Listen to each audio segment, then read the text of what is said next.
Thanks for your patience. Having technical difficulties, so the normal dreamy background of music isn't playing. Anyway, welcome. Thank you for joining and thank you for allowing me to contribute to you. As many of you know, I have a course coming up this weekend. It'll be the ninth time I've taught this course. It's for coaches and holistic practitioners, and it's how to build your six-figure practice and do it ethically and do it predictably. That's really the bottom line for it. And do it without compromising your holistic values. So, what I'm going to be covering tonight, tomorrow night, and Thursday night are the three components to building your six figure business. I'm feeling a little ranty.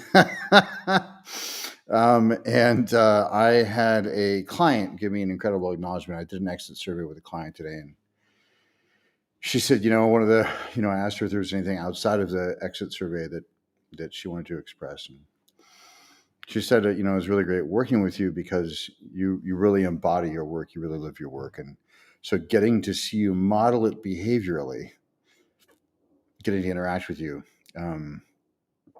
was really powerful, which of course is very moving for me. It's also, in my opinion, the greatest compliment a client can give you is that you're living your work. And I remember, this series is called The Three Components to Building Your Six-Figure Practice, but I used to talk about component zero, or the fourth, like the background component, and that component is living your work, being a living example of your work.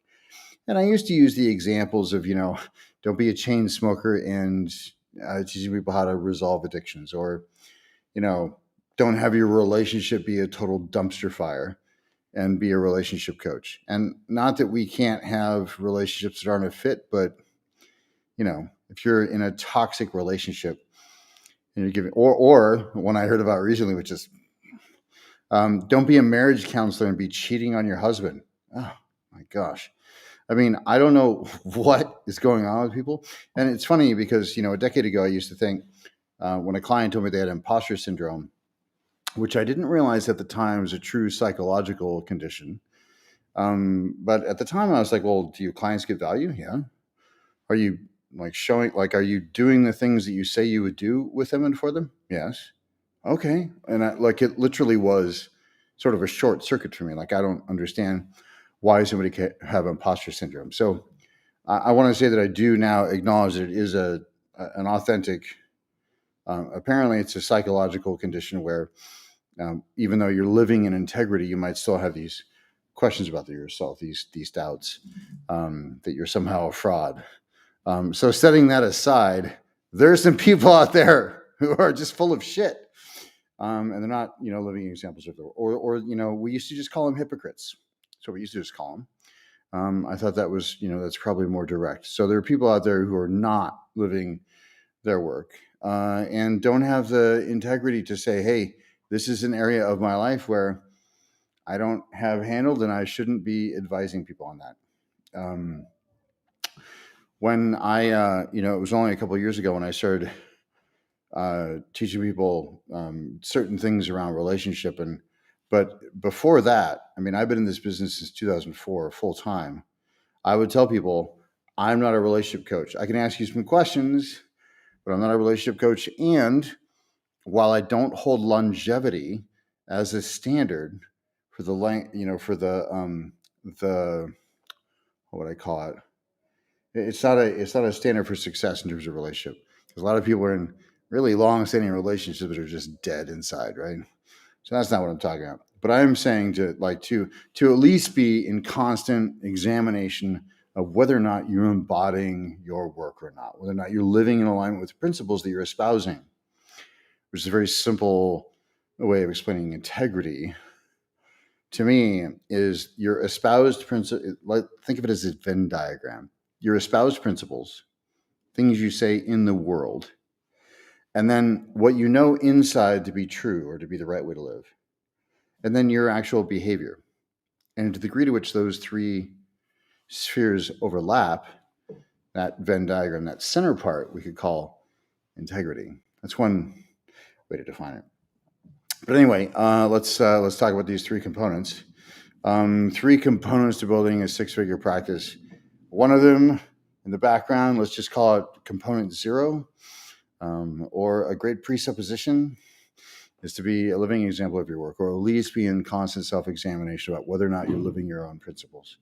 This is so important. It's important just for spiritual alignment, for integrity, but it's so important. And that alone, by the way, nowadays will set you apart in the marketplace if you're a coach or holistic healer. So that one is just in the background. It's assumed, and I forgot, but I was reminded very recently that it's a silly assumption of mine. It's a very positive assumption, but still, it's not an assumption we should be making. But we should be constantly acting to close that Venn diagram, to make sure that we're living in alignment with our own principles that we're espousing, that we're living the work that we're teaching to our students and clients. So, but there's three components to building your six-figure practice. One is to have free available content. And these are in no particular order, but one is to have free available content.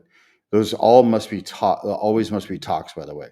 You can do other things also, but there's no replacement for giving live talks. And when I say live, I usually mean in person, like in the same room. The pandemic has shifted that.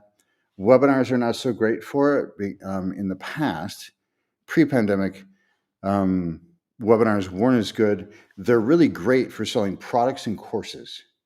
Not so great for coaching services, one-on-one services, partly because it's such an intimate thing. And this is a theme you'll notice from time to time that I mention. Like, there's plenty of sales distinctions that work in other businesses that don't work as well in this business. There's plenty of marketing strategies that work as well in other businesses that don't work as well in this business. There are online strategies, whether it's websites or launches, that work really great in other businesses, don't work as well in the actual coaching space where you're working intimately with one person or a small group of people. It's different. Not that those other people are wrong, it just doesn't apply to this particular business. It's very effective in those other businesses. So, three components: have free available content, have a comprehensive offering or a series of sessions, 3 or 6 months, 3 months at least. I will get into the why of that and why it's critical for the client in service of them. And of course, to have a sales system and use it. And one of the problems with sales systems is they're often from other businesses and they've tried to bolt them onto the coaching business, and it doesn't work as well. So in terms of free available content, let's just talk about that for a second, because a lot of people are like, don't give anything away for free, or or maybe you go to somebody's website and it's just a squeeze page. If you don't know what a squeeze page is where it's just to capture your email address. Hang on, I have a flickering production light over here. Hang on a second.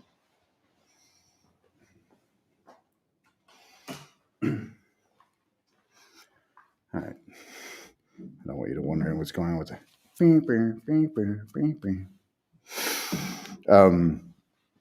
So having free available content, that could be blog entries, that could be quick insights, but in this business, the best thing to do is to have small talks or large talks. You could do a large talk. I'm also going to give you the structure that you want to use. It's very easy. We'll have the talk write itself. But this is the first component. Now, a lot of people are like, well, do I really have to get up in front of it? Yes, absolutely. Again, like I said, this is a more intimate business than other things. So you want to be giving talks. It doesn't have to be a large group, though. I mean, I built a six-figure business out of groups from 4 to 12, just giving, biweekly talks. But let's demystify the six-figure practice thing first, and then we'll talk about talks. And the six-figure practice, and these numbers are old, as you can tell probably from the hourly rate, but let's demystify what six figures means. If you sign 2 clients a month to a 3 or 6 month package, which I'll talk about how to design in the next live stream, 2.5 clients a month, in 6 months, you'll be at a run rate for $108,000 a year if you sign them up at $150 an hour, which is very reasonable, certainly by, major metropolitan area standards. If you're not charging, frankly, if you're not charging $250 an hour, I probably wouldn't be interested in working with you. But also, some people just getting out of CTI are charging, $100, $150 an hour. If you have good insight and you have a framework that you're coming from that actually is powerful for people, and you know how to use a sales process that's focused on value that they'll receive, not because you're not selling yourself or your services, you're selling the client on their own outcomes. So 2.5 clients a month. How do you do that? You do 2 talks a month. 2 talks a month with certain structures. And here are those structures. First, at the very beginning, you want to pre-frame that you're there for 2 reasons. You're there, obviously, to contribute to them so that their life has changed for the better, whether you ever see them again or not. And second, you're obviously there to market your services and tell them you'll talk about that at the end. And then shut up about your services and just deliver value, just deliver content, just deliver something they can take away from their lives. Like this, you're about to receive something now that you can take away and create a talk or a structure. So that's the pre-frame at the beginning of the talk. At the end of the talk, you then, pass around an interest sheet. You say you remember that, or you pass around a digital form or an iPad with a sign-up sheet. You let them know what they're signing up for, which is to have a conversation with you about whether it makes sense for you to work together. In between those bookends, in the middle there, you give a talk, and it's best if you're giving a talk in your area of expertise in a way that give them an introduction to your work. And not free coaching or free experience necessarily, but demonstrates competence. But here's the 4 aspects you want to hit. What are you going to talk about? You want to do what, why, how, and what if. What do those mean? First of all, those are 4 learning types. So if you cycle through what, why, how, and what if, you'll keep everybody engaged, and also the talk will write itself. Secondly, here's how you do that. What we're going to talk about is how to structure a talk. And the reason that's important to you is 2 things. One is it will keep the audience engaged, and also the talk will pretty much write itself. And then how you do that is you use these 4 learning types: what, why, how, and what if, or think of them as bullet points you can flesh out. And then the what if is just imagine how easy it's going to be for you when you have this structure, this framework, so you can relax. You're going to keep everybody engaged, and the talk will pretty much write itself. So that's using the structure to demonstrate the structure. Super simple, super easy. Anybody of above average intelligence, which I know you all are, can use that. And you must do talks.